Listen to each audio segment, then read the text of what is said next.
आजकल हर जगह आईएमएफ की एमनेस्टी स्कीम की बातें हो रही हैं। क्या फ़ायदा होगा इस एमनेस्टी स्कीम से? आईएमएफ की क्या शराइत है और पाकिस्तान इसको अडेप्ट कर भी सकता है या नहीं? इन तमाम तर फैक्टर्स पे बात करेंगे इस वीडियो में। अस्सलाम वालेकुम नाज़रीन, मैं हूँ जवेरा रज़ा और आज की वीडियो में हम बात करेंगे एक चर्चा जो हो रही है रियल एस्टेट की मार्केट में रिलेटेड टू एमनेस्टी स्कीम, जो कि एक्सपेक्टेड है कि पाकिस्तान में इंट्रोड्यूस करवाई जाए फिर से। लेकिन आज की वीडियो का टॉपिक सिर्फ एमनेस्टी स्कीम नहीं है। एक और जो सवाल इससे आता है रिलेट करता हुआ, वो है आईएमएफ की शराइत, आईएमएफ के मसले मसाइल एंड देन द कनेक्शन, जिसकी वजह से ये स्कीम अडेप्ट होने में दुश्वारियों का सामना होगा, जो कि कॉमन मैन के सवाल आते हैं। सबसे पहले हम बात करें आईएमएफ की। आईएमएफ की शराइत है क्या? आईएमएफ की शराइत में सबसे अहम शराइत ये है कि हम अपने टैक्स की बेस को बढ़ाएं।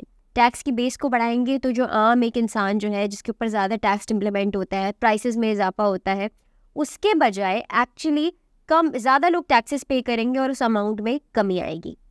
लेकिन फिर बात करें एमनेस्टी स्कीम्स की।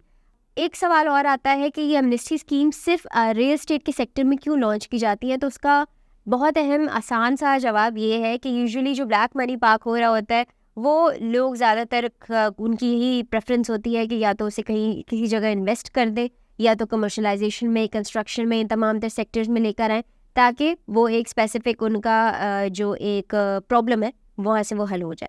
लेकिन बात करें इस वक्त ये कि आईएमएफ के साथ रहते हुए क्या पाकिस्तान किसी एमनेस्टी स्कीम का पार्ट हो सकता है या नहीं? क्योंकि आईएमएफ की शराइतों में ये एक बहुत अहम शर्त होती है कि when you are in contract with the IMF, you cannot be a part of any amnesty scheme in Pakistan. So, लेकिन 2020 में कंस्ट्रक्शन से रिलेटेड एक बहुत अहम एमनेस्टी स्कीम अनाउंस की गई थी। वहाँ पे आईएमएफ को कई रीजंस दिए गए थे। फॉर एग्जांपल, ये कहा गया था कि उस वक्त कोविड-19 का दौर है, ऑलरेडी प्राइसेस में फ्लक्चुएशन है, प्राइसेस ज़्यादा हैं, आवाम अफोर्ड नहीं कर पा रही, फाइनेंशियल क्रंच जो है वो that is a lot for people. So इस तरह की शराइत दे के पाकिस्तान ने आईएमएफ से उस एमनेस्टी स्कीम की मंजूरी ली थी। अब बात करें ये कि इस वक्त क्या मामलात हैं जिसकी बेसिस पे ये एमनेस्टी स्कीम अलाउ होगी। तो इस वक्त भी पाकिस्तान की इकोनॉमी का अगर हम हाल देखें तो ऑलरेडी प्राइसेस काफ़ी ज़्यादा है, inflation is like high on rise.